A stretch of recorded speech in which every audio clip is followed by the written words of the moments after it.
capítulo 1, nós vamos ler do versículo 2, o versículo 8 e o versículo 9. Terá aqui no telão também, na versão NAA.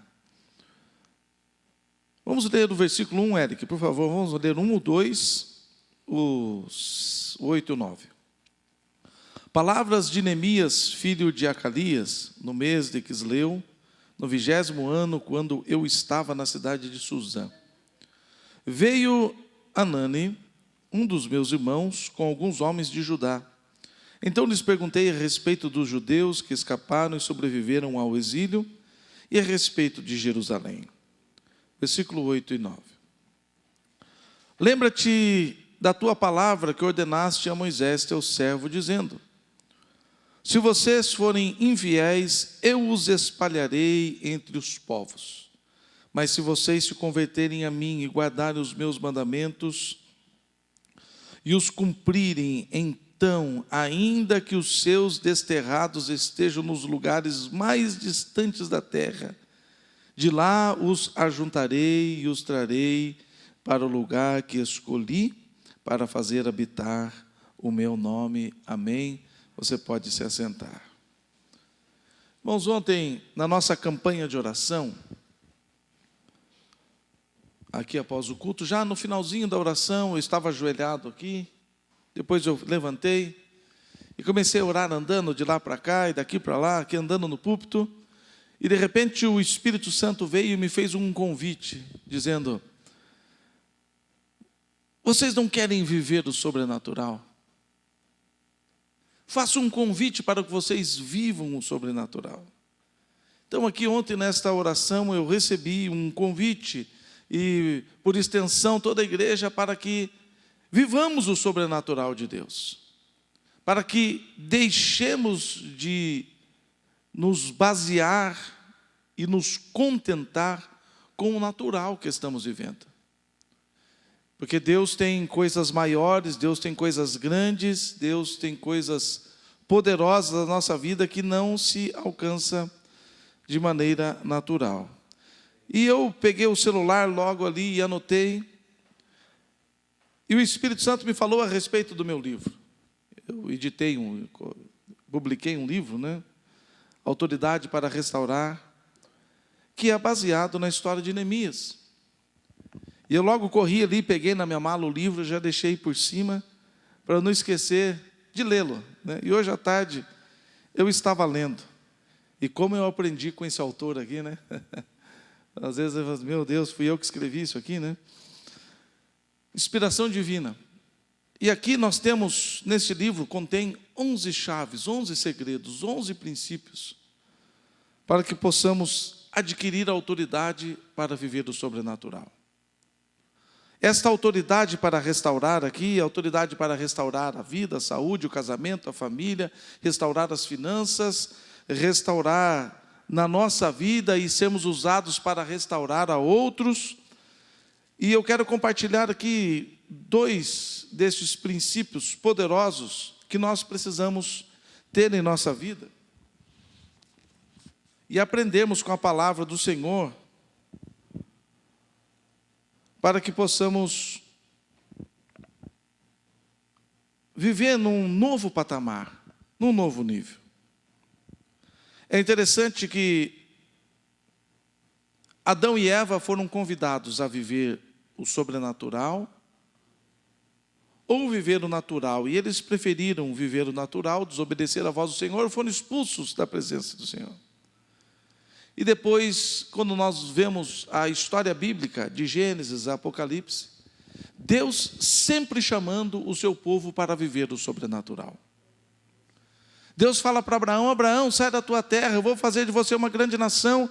Mas Deus sabia que aquele casal, de maneira natural, não poderia ter descendência, filhos, não poderia ter uma geração. É interessante que Sara não podia ter filhos, Rebeca não podia ter filhos. Toda a história de Abraão e da descendência, as esposas tiveram que receber oração, intercessão, para que pudessem gerar filhos. Porque Deus estava dizendo, Deus estava mostrando que nós podemos viver o natural ou o sobrenatural. E é interessante que Sara, veja que coisa extraordinária, Abraão na porta da tenda, conversando com os anjos, e Sara atrás da porta, escutando a conversa. Enquanto Abraão estava aceitando o sobrenatural para a sua vida, Sara estava tentando naturalizar as coisas. O anjo dizendo: olha, daqui 1 ano eu vou voltar e vocês vão estar segurando um nenenzinho no colo. E Sara olhando para a condição do esposo, olhando para a sua própria condição e dando risada, sorrindo, dizendo: vem aí um engraçadinho para querer fazer média com meu esposo. Será que não vê a idade do meu esposo? Será que não vê a minha idade? Será que não vê a condição física do meu esposo? Será que não vê a minha condição física? Mas o anjo desceu ali para convidá-los a viver o sobrenatural. Assim foi com Isaac, assim foi com Jacó, assim foi com José, assim foi com Moisés. Moisés estava escondidinho no meio do deserto, cuidando do rebanho do seu sogro. De repente ele vê algo sobrenatural. É interessante que o sobrenatural nos atrai. Atrai por curiosidade, mas muitas vezes não atrai para vivermos o sobrenatural. Que Moisés foi para ver o que estava acontecendo com aquela pequena árvore, que ela estava em chamas, mas não se consumia. Que ela estava pegando fogo, mas ela não se queimava. Então Moisés se aproxima pela curiosidade do sobrenatural. E quando o sobrenatural é oferecido a ele, ele recusa. Deus disse assim: você vai voltar para o Egito e vai tirar o meu povo. Eu não tenho condição disso. Mas eu vou te dar poder, eu vou te dar autoridade. Coloca a mão aí dentro da capa. Ele colocou, tirou a mão, estava leprosa. Coloca de novo, tirou a mão, estava perfeita. Ele começou a viver do sobrenatural, mas assim mesmo ele estava rejeitando, dizendo: não, Senhor, não é comigo essa história, não. Josué foi convidado a viver o sobrenatural. Já no começo da carreira, teve que ver o rio se abrir, teve que ver as muralhas caírem milagrosamente. É interessante, irmãos, que o povo, infelizmente, os pastores, alguns pastores, alguns teólogos, alguns crentes, querem naturalizar aquilo que é sobrenatural. Uns dizem que deu uma praga, pastor Joel, diz que deu uma praga de formiga, de cupim, e comeu tudo por baixo da muralha, e quando o povo estava andando, a muralha caiu. Não foi o poder de Deus, foram as formigas, os cupins que derrubaram. Eu vi esse tempo um padre também dizendo que a multiplicação de pães não foi uma multiplicação. É que todo mundo estava escondendo o seu pãozinho. Quando o menino abriu mão e entregou o pão, daí todo mundo ficou com vergonha, cada um pegou o seu pãozinho que estava escondido. Esse foi, irmãos, estão tentando naturalizar aquilo que é sobrenatural. E Deus nesta noite está fazendo um convite a mim e a você para vivermos o sobrenatural de Deus, não uma vez ou outra, mas no nosso dia a dia. E Neemias, ele também foi convidado a viver o sobrenatural. E no versículo 2, o que acontece? Quando Anani chega de Judá, o que Neemias faz? Pergunta. O primeiro princípio, o primeiro segredo, a primeira chave dourada para vivermos o sobrenatural é aprendermos a fazer perguntas. Aquele que sabe fazer as melhores perguntas é aquele que está melhor na vida. Aquele que sabe fazer as melhores perguntas é aquele que se dá bem no negócio. Aquele que sabe fazer as melhores perguntas é aquele que se dá bem no dia a dia. Aquele que faz as melhores perguntas é aquele que se dá bem espiritualmente. Muitas vezes nós não estamos acostumados a fazer perguntas. Quem sabe nós fazemos perguntas de curiosidade. Mas eu não estou falando pergunta para ser curioso. Perguntas sábias, perguntas profundas, perguntas que irão mudar a nossa vida e a nossa trajetória. Faço uma pergunta para você, não responda para mim, responda para você mesmo. De domingo passado até hoje, 7 dias. Em 7 dias, quantas vezes você perguntou alguma coisa a Deus? Quantas vezes você perguntou: Deus, eu estou fazendo o que o Senhor quer que eu faça? Deus, eu estou agradando a Ti? Deus, as minhas ações estão lhe agradando? Deus, eu estou tomando as decisões corretas? Quantas perguntas você fez a Deus durante esses 7 dias que passaram? Perguntas transformam a nossa vida. Perguntas transformam o nosso presente e perguntas transformam o nosso futuro. Quando Neemias, aqui no versículo 2, pergunta a Anani dizendo: como estão os judeus que escaparam, que sobreviveram ao exílio, e como está Jerusalém? Ele não imaginava que essa pergunta iria mudar a sua vida, iria mudar a vida dos judeus, e iria mudar a história de Jerusalém.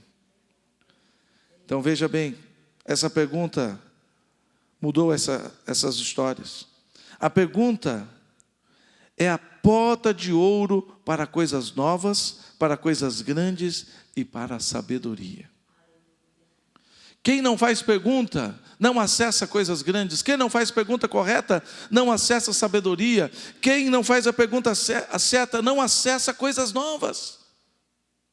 Existem muitas pessoas que estão acomodadas na sua vida, estão acomodadas na sua condição física, estão acomodadas na sua condição familiar, conjugal, estão acomodadas na sua condição financeira e principalmente existem pessoas que estão acomodadas na sua vida espiritual,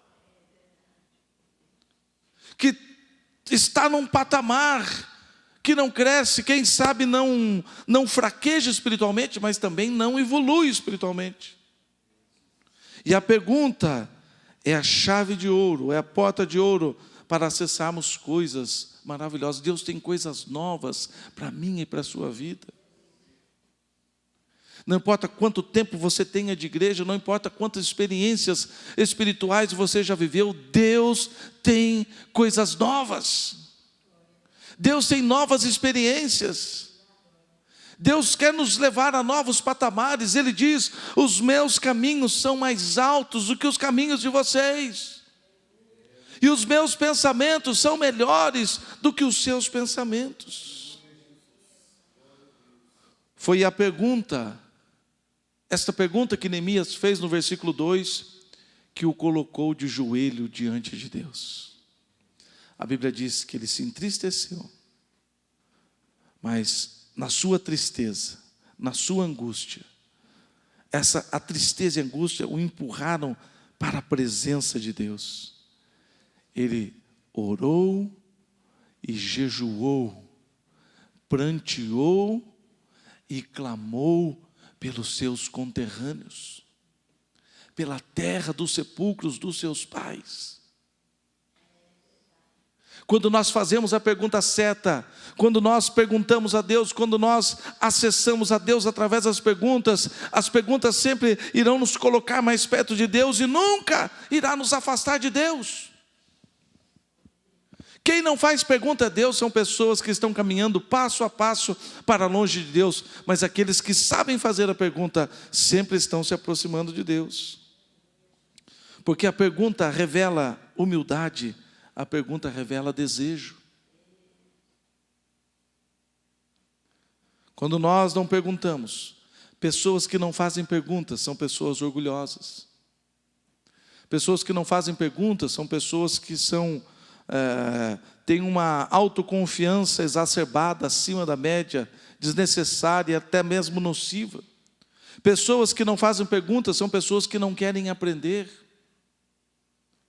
Pessoas que não fazem perguntas são pessoas que acham que já chegaram onde tinham que chegar, que já sabem tudo o que precisaria saber.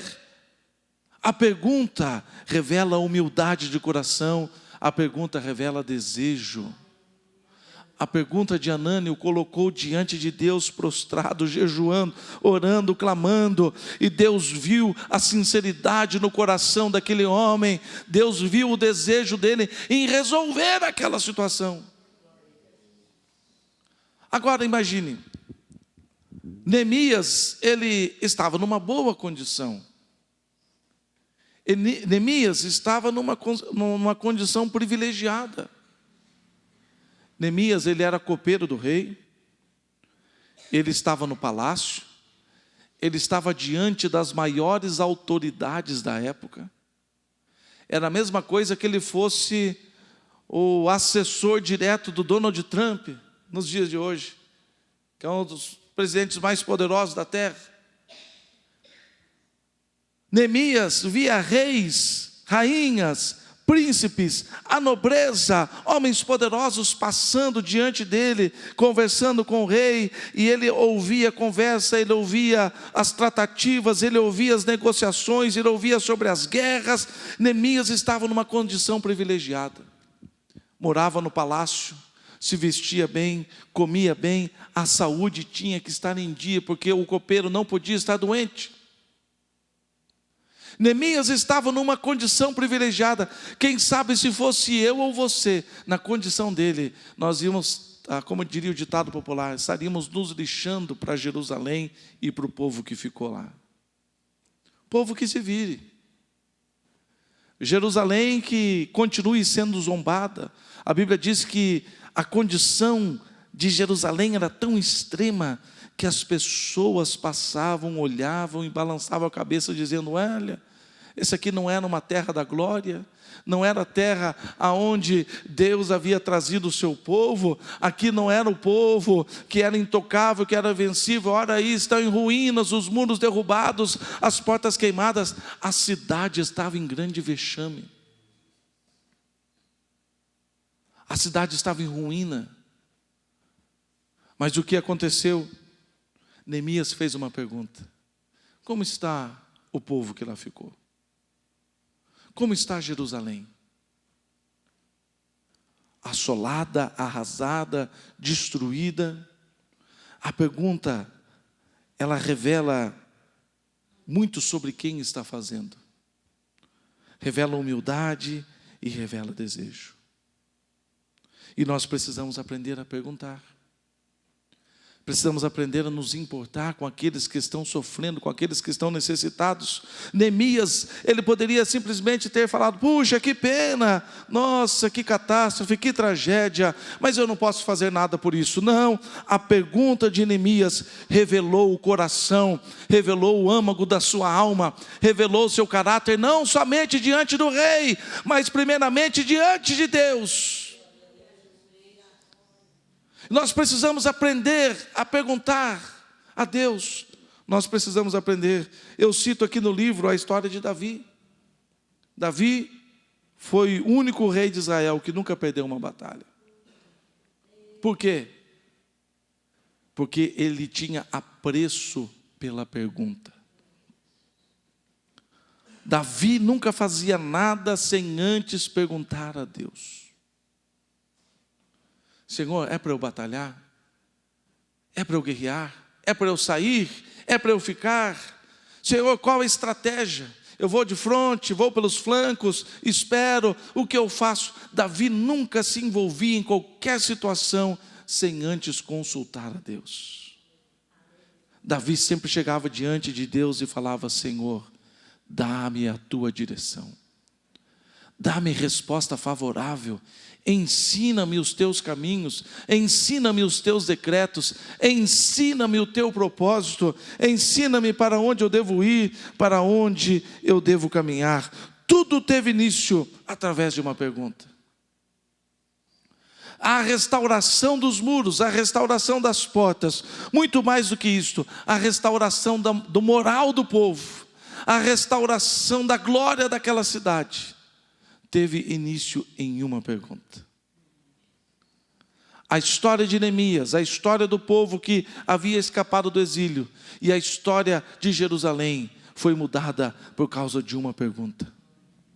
Nós precisamos aprender a fazer as perguntas. O princípio da pergunta está carregado de informação e nos revela muitas coisas sobre aqueles que estão perguntando. Primeiro, pergunta revela humildade.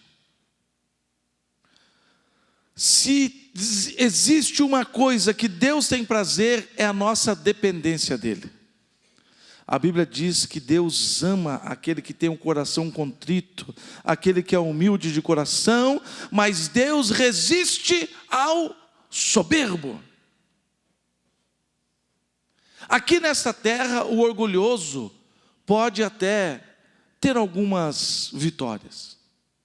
Aí a gente vê as histórias na internet, na televisão, de pessoas ricas, poderosas, com influência, a famosa carteirada. Você sabe com quem você está mandando?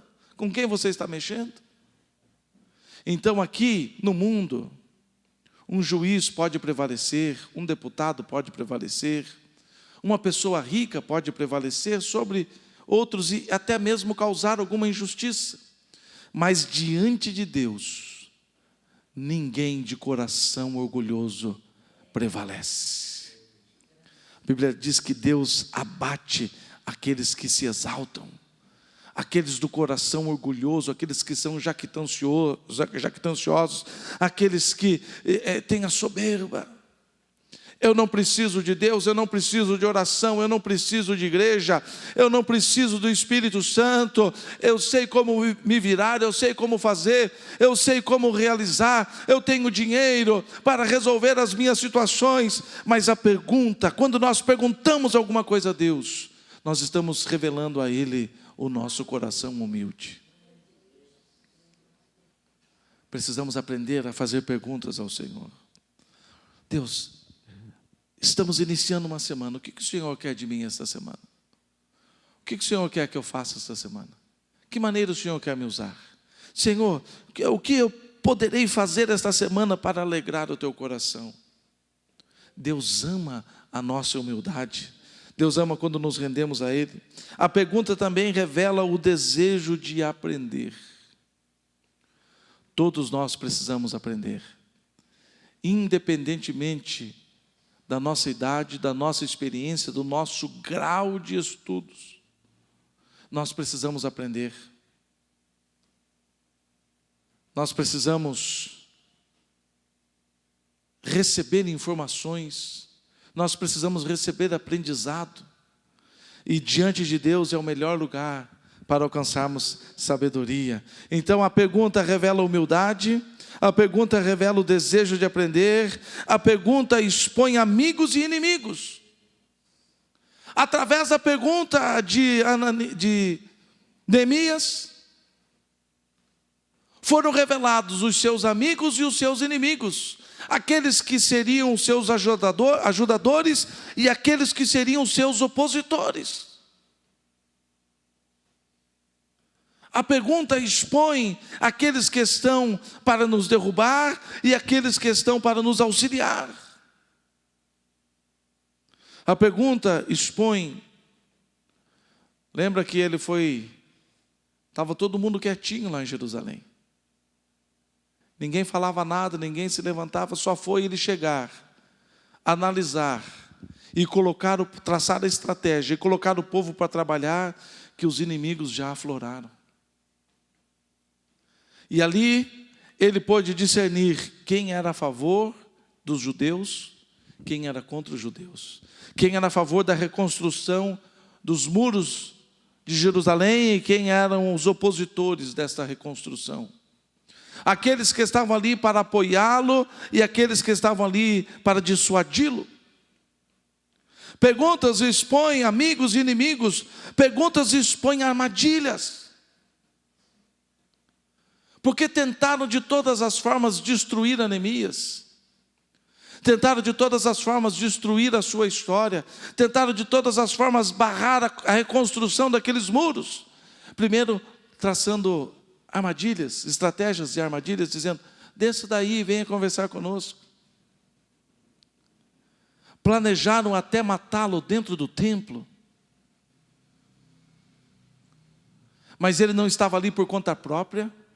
Ele não estava ali de maneira natural, ele não estava ali por um orgulho pessoal, ele não estava ali para se tornar um líder daquele povo, porque até isso acusaram, que ele estava se levantando contra o rei, para ele se fazer rei naquele lugar. Ele não estava ali, Deus conhecia o coração, Deus conhecia a sua humildade, Deus conhecia o seu desejo de aprender e Deus revelou a Neemias todas as armadilhas.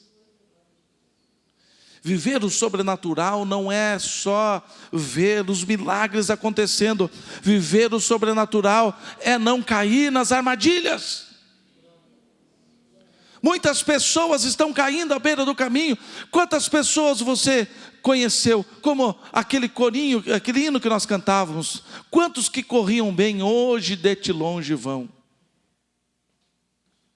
Quantas pessoas você conheceu que caiu nas armadilhas dos homens? Que caiu na armadilha da riqueza, que caiu na armadilha da prostituição, que caiu na armadilha dos prazeres desta vida, que caiu na armadilha das fofocas, que caiu na armadilha de Satanás, que caiu na armadilha do mundo. Viver no sobrenatural é saber, eu não estou caminhando por mim mesmo, Deus está comigo e eu vou vencer durante esta semana. Eu não estou caminhando de maneira natural, eu vou vencer durante o ano de 2025. Não será nenhuma armadilha, não será praga nenhuma, não será nenhum laço do passarinheiro que vai me destruir, porque eu quero caminhar no sobrenatural de Deus, e Ele há de revelar os meus inimigos e as armadilhas que eles preparam contra a minha vida. Isso é viver o sobrenatural. Você deve desejar viver o sobrenatural. Pessoas que vivem o natural estão suscetíveis ao fracasso, à desistência, estão fadadas a caírem, a desistirem, mas quem vive no sobrenatural terá as armadilhas sempre expostas e será livre. Louvado seja o nome do Senhor. Quiseram matá-lo dentro do templo, quiseram levá-lo da obra para matá-lo, tentaram de todas as maneiras, mas Deus não permitiu. Louvado seja o nome do Senhor. Pergunta e expõe os projetos e planos. Perguntas expõem alvos. Você sabe exatamente qual é o projeto de Deus para a sua vida? Lembre-se que nós estamos falando de um convite para viver o sobrenatural. Mas como eu vou viver o sobrenatural? O dia que eu discernir perfeitamente qual é o plano de Deus para a minha vida. Qual é o projeto de Deus para a minha vida? Qual alvo Deus colocou para que eu alcance? Paulo já falava sobre isso. Temos que ter um alvo. Paulo diz, deixando para trás as coisas que querem me impedir, que querem me barrar, que querem travar a minha caminhada, deixando essas coisas para trás, eu prossigo para o alvo que Deus estabeleceu na minha vida. Como é que você vai viver o sobrenatural se você não sabe o que Deus quer para você? Que maneira Deus quer te usar? Deus quer te usar como evangelista, como um pastor, como um pregador, como cantor, como músico, como intercessor. Deus quer te usar em sonhos, revelações, visões, profecias. Deus quer te usar para curar pessoas. Deus quer te usar para realizar milagres. O que é que Deus quer fazer através da sua vida? Você já perguntou ao Senhor? Perguntas revelam planos, projetos e alvos. Deus colocou projeto na minha vida e na sua vida, mas para que nós vivamos o sobrenatural, precisamos entender. Pastor, mas como é que eu vou saber o que Deus quer da minha vida? Pergunte ao Senhor. Eu pergunto todos os dias. Todos os dias eu estou fazendo pergunta para Deus. Senhor, o que eu fiz de errado? O que eu estou fazendo certo? O que eu estou fazendo errado? A tua igreja está caminhando na direção certa? Estou conduzindo a tua igreja da maneira que o Senhor quer que eu conduza? Estamos alcançando aquilo que o Senhor propôs para que alcancemos? Perguntas. Como é que o Senhor quer me usar? Eu não queria ser pastor, todo mundo sabe da história. Fugi o que deu para não ser pastor. Quando eu me rendi, falei, não, Senhor, então eu vou aceitar o teu ministério, mas eu quero ser um pregador itinerante. Eu saio pregar por aí, prego aqui, prego ali, prego lá. Venho embora e os problemas ficam com o pastor da igreja. Itinerante é essa bênção, né? Itinerante ele não lida com os problemas da igreja E ele é sempre uma sobremesa. Porque o pastor da igreja é o alimento que dá sustento. É o arroz, o feijão, a carne, né? É o que dá sustância. O pregador que vem de fora é sempre a sobremesa, né? O pessoal gosta, vem, fala, prega, que bênção, e vai embora. E o pastor que fica resolvendo as questões da igreja. Eu queria ser um pregador itinerante. E comecei a fazer algumas viagens, e comecei a pregar em alguns lugares. Até que um dia precisaram de um pastor por 6 meses para cuidar de uma igreja. Eu falei, 6 meses eu aguento, vamos lá. Fiquei 6 anos. Depois da congregação vim para cá e já vai se completar 4 anos que eu estou como pastor presidente aqui. Eu não queria isso aqui para a minha vida, mas Deus queria. E eu comecei a perguntar, Senhor, o que o Senhor quer da minha vida? O que o Senhor quer de mim? Que maneira que o Senhor quer usar? Como eu gosto de pregador avivalista. Eu queria ter uma voz poderosa, uma voz do TDJ que estava bom para mim, né? Eu gostaria de ser igual esses pastores, que 2 aleluia aqui, a igreja já está pegando fogo, né? Que já fala e pula e salta para lá, e o meu coração arde quando vê um pregador avivado que sabe colocar a igreja em chamas, né? Mas não é isso que Deus trouxe para a minha vida. Pouquinho que eu prego já fico rouco. Não tenho o timbre da voz muito assim. Mas nós precisamos nos render. O que o Senhor quer da minha vida? Aonde que o Senhor quer que eu trabalhe? Que maneira que o Senhor quer? Quer que eu seja um pastor? Quer que eu apacente o teu rebanho? Quer que eu cuide da tua igreja? Quer que eu administre o teu povo? É o que o Senhor quer. Então, quando nós perguntamos, os projetos e os planos de Deus são revelados na nossa vida. Eu não estou aqui para fazer o que eu quero, você não está aqui para fazer o que você quer. Eu não fui escolhido por Deus, muito menos você foi escolhido por Deus para fazer o que você quer, do jeito que você quer, na hora que você quer.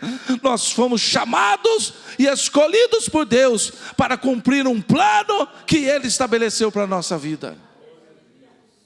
E nós não temos como fugir.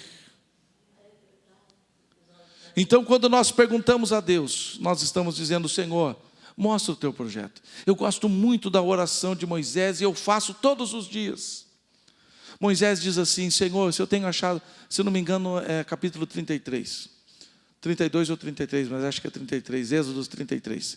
Moisés vai dizer assim, Senhor, se tenho achado graça diante dos teus olhos, revela-me os teus propósitos para que eu conheça a ti e por ti continue sendo aceito. Lembra-te, Senhor, que este povo, apontando para o povo que ia sair do Egito, lembra-te que esta nação é o teu povo. Oh, aleluia. Moisés não estava interessado em qualquer outra coisa a não ser entender o propósito de Deus e ser aceito por Deus. Ele não queria ser aceito pelo povo. Primeiro tem que ser aceito por Deus. Não adianta ser político e ter a atenção do povo e o aplauso do povo se está sendo rejeitado por Deus. Esta é a história fracassada de Saul. Foi aplaudido pelo povo, mas rejeitado por Deus. Mas Moisés foi o contrário.